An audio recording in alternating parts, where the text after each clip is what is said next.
Hello students, welcome to Schoolopedia.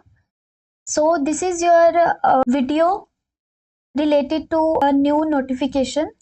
तो जेके बोप की site पर एक न्यू नोटिफिकेशन आई है। तो जैसे कि आप सभी को पता है, आपके 11th-12th के जब एग्ज़ाम होंगे, बोर्ड्स आप अपने क्लियर कर लोगे, देन उसके बाद आप एडमिशन्स लोगे।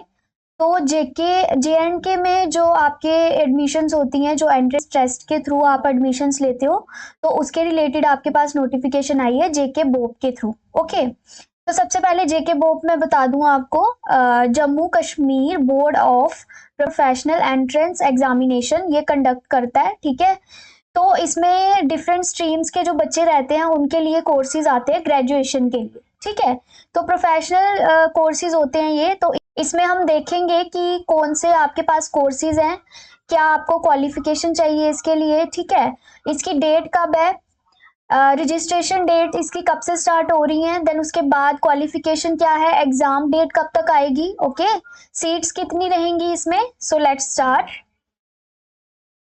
सबसे पहले जो जेके बोप है ये एक एंट्रेंस एग्जाम आपका कंडक्ट कराता है। ठीक है, प्रोफेशनल कोर्स है ये, इसमें आप एडमिशन लेते हो ग्रेजुएशन के लिए 12th के बाद। ठीक है, इसकी जो नोटिफिकेशन आई है वो आपकी आई है 16 को। ठीक है, तो एंट्रेंस एग्जाम रजिस्ट्रेशन आपकी कब से स्टार्ट होंगी वो हम सब इस वीडियो में देखेंगे। तो सबसे पहले ओवरव्यू एप्लीकेशन का कि आप कैसे भर सकते हो। सबसे पहले मार्च अप्रैल के बीच में, इसी मंथ्स के बीच में इनकी डेट्स आएगी। किसकी, बीएड का कोर्स आएगा इसमें, BSc nursing, paramedical technology 10th 12th के लिए बेस्ड पैरामेडिकल डिप्लोमाज आएंगे। देन उसके बाद बीई बीटेक इंजीनियरिंग का कोर्स आएगा। देन उसके बाद अप्रैल और मई में आपके पास आ जाएगा बी फार्मेसी आ जाएगी इसमें। ठीक है, बैचलर ऑफ फार्मेसी। देन उसके बाद डिप्लोमा इन फार्मेसी। देन उसके बाद जीएनएम एंड एएनएम का आपके पास इसमें आएगा। देन उसके बाद पोस्ट बेसिक बीएससी नर्सिंग आएगी इसमें अप्रैल और मई में। ठीक है, ये सब जो कोर्सेज मैं आपको दिखा रही हूँ ये आएगा अप्रैल और मई से। ठीक है, देन उसके बाद मई और जून के बीच में आपके पास आ सकते हैं किसकी एप्लीकेशन फॉर्म्स, जीएनएम के।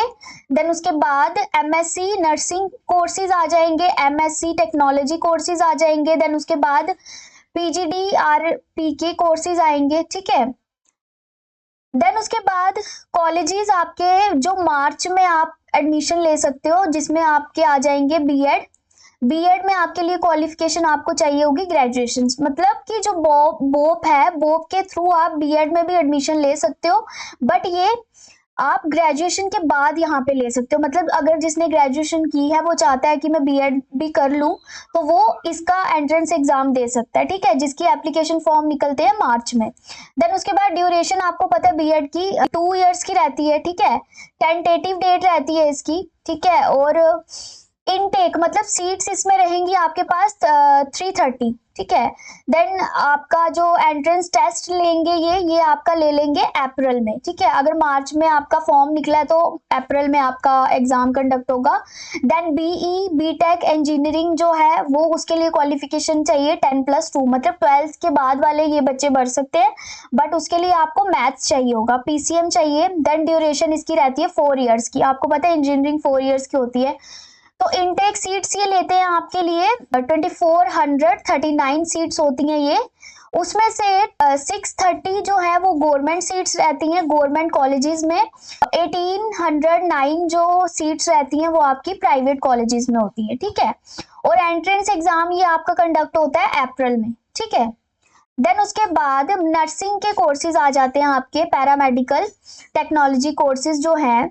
ये वाले जो आपके तीनों फॉर्म्स हैं, ये तीनों एप्लीकेशन फॉर्म्स आएंगे, ये सेम एक ही आपका एप्लीकेशन फॉर्म रहेगा। मतलब आपने इन तीनों में से जो भी आपने एग्जाम देना है वो एक ही फॉर्म आप इसमें फिल करोगे। उसमें बीएससी नर्सिंग भी आप फिल करोगे, ये सब फॉर्म आप एक ही फॉर्म में फिल होता है। ठीक है, इसका जो डेट है वो निकलेगी आपकी मार्च में। मार्च में आपके फॉर्म सबमिट होंगे। देन उसके बाद एग्जाम इसका कंडक्ट होगा अप्रैल में। ठीक है, तो बीएससी नर्सिंग इसमें सीट्स होती हैं 3360। देन उसके बाद गवर्नमेंट कॉलेजेस आप इसमें ले सकते हो 990 गवर्नमेंट के कॉलेज होते हैं, 2370 प्राइवेट कॉलेज होते हैं, और क्वालिफिकेशन इसमें आपको चाहिए होती है 10+2 प्लस पीसीबी, मतलब बायो चाहिए, ऑब्वियस है नर्सिंग है तो बायो चाहिए आपको, ठीक है। नॉन मेडिकल वाले बच्चे, आर्ट्स वाले, ये नहीं भर सकते हैं। ड्यूरेशन इसमें चाहिए, ड्यूरेशन इसमें 4 इयर्स की होती है, ठीक है। पैरामेडिकल में आपको आप देख सकते हो 1920 सीट्स होती हैं, और गवर्नमेंट कॉलेज की 700 और प्राइवेट कॉलेज की 1220 सीट्स। क्वालिफिकेशन इसमें +2, देन उसके बाद पीसीबी, बायो 4 इयर्स का कोर्स रहता है आपके पास, देन उसके बाद बीएससी टेक्नोलॉजी कोर्सेज, ये इनटेक रहते हैं 78 सीट्स होती हैं इसमें, सारे गवर्नमेंट कॉलेजेस में, ठीक है। क्वालिफिकेशन 10+2 विद पीसीबी, और ड्यूरेशन इसकी रहती है 3 इयर्स की। देन उसके बाद पैरामेडिकल डिप्लोमा कोर्सेज। अब डिप्लोमा कोर्सेज ये क्या है, इसके जो एप्लीकेशन फॉर्म है वो मार्च में स्टार्ट हो जाते हैं। देन उसके बाद 10th बेस, मतलब जो 10th जिसने क्वालिफाई किया हुआ है वो ये वाले डिप्लोमाज में अपना फॉर्म फिल कर सकता है और अपना एग्जाम दे सकता है। इसमें क्या आ जाता है आपका, फीमेल मल्टीपर्पस हेल्थ वर्कर, ठीक है, और male multipurpose health worker. Qualification इसमें कितनी है, 10th, ठीक है, 10th क्लियर होना चाहिए आपके पास। इनटेक मतलब ये कितने ले लेते हैं, 7766, और गवर्नमेंट कॉलेज इसमें रहते हैं 900, और प्राइवेट इसमें रहेंगे 6866, और टेस्ट जो एंट्रेंस एग्जाम होगा इसका वो होएगा आपका अप्रैल में, ठीक है। उसके बाद 12th बेस्ड डिप्लोमाज आप कौन से कर सकते हो इसमें, मेडिकल असिस्टेंट का, लेबोरेटरी का, ठीक है, लेबोरेटरी असिस्टेंट का, ठीक है। क्वालिफिकेशन इसमें आपको चाहिए होगी पीसीबी और पीसीएम, मतलब इसमें नॉन मेडिकल मेडिकल दोनों वाले बच्चे इसमें फॉर्म फिल कर सकते हैं, प्लस इसमें एग्जाम दे सकते हैं, ठीक है। इनटेक इसमें रहता है 8337, देन उसके बाद सीट्स इसमें गवर्नमेंट सीट्स रहती हैं 3267, और प्राइवेट सीट्स इसमें रहती है 5670, ठीक है, और टेस्ट होगा इसका अप्रैल में। देन उसके बाद फार्मेसी के कोर्सेज, नर्सिंग के प्रोग्राम है इसमें कुछ, ठीक है। इसकी जो टाइमलाइन है वो आपकी मतलब जो ट्रेनिंग कोर्स रहता है आपका उसके अकॉर्डिंग होती है। अब इसमें पहला जो कोर्स है उसमें क्या है आपका, फार्मेसी है, B pharmacy and D pharmacy, ठीक है, bachelor in pharmacy and diploma in pharmacy, ठीक है। तो इसमें आपका रहता है एप्लीकेशन फॉर्म, इसके आप भर सकते हो अप्रैल में, एग्जाम होता है इसका मई में। क्वालिफिकेशन आप देख लो, दोनों भर सकते हैं, ठीक है। इसके लिए नॉन मेडिकल मेडिकल दोनों बच्चे भर सकते हैं। जीएनएम और एएनएम के लिए आपको एप्लीकेशन फॉर्म आपको आ जाता है अप्रैल में, और एग्जाम होता है इसका मई में, और 10+2 12th वाले बच्चे इसको भर सकते हैं। सेम मेडिकल नॉन मेडिकल दोनों भर सकते हैं।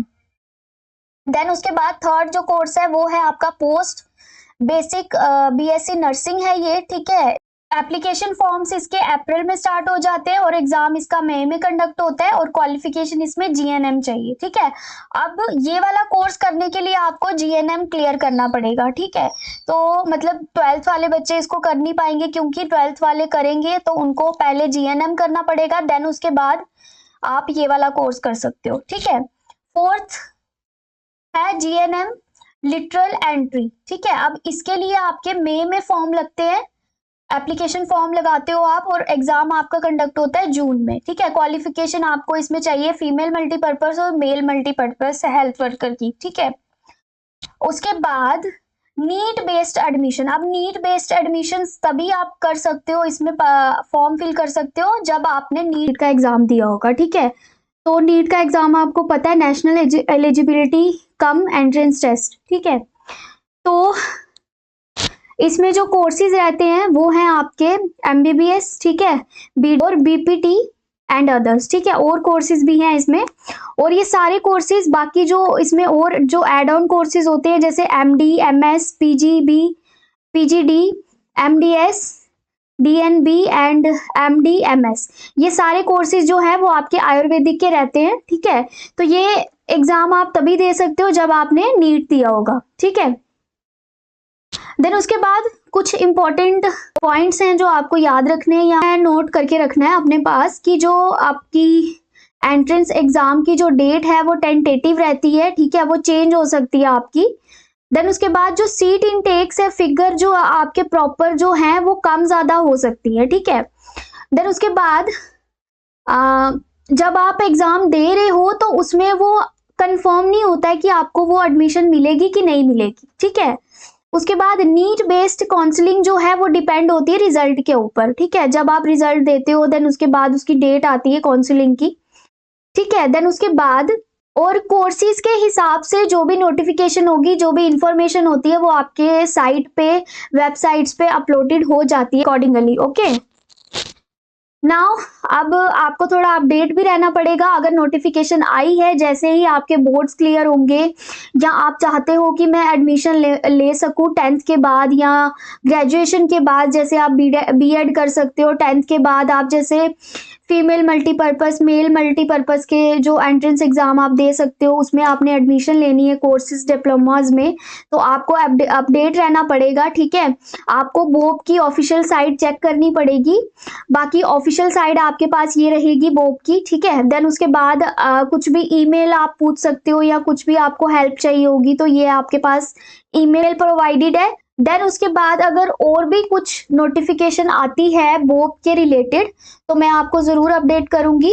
एंड अगर आपको इस एंट्रेंस एग्ज़ाम का सिलेबस या तो फिर कुछ भी प्रीवियस एग्ज़ाम्स चाहिए, तो अगर आपको कुछ भी हेल्प चाहिए तो please let me know in the comment section. Stay tune for the next video and please share our video to your friends. Thank you.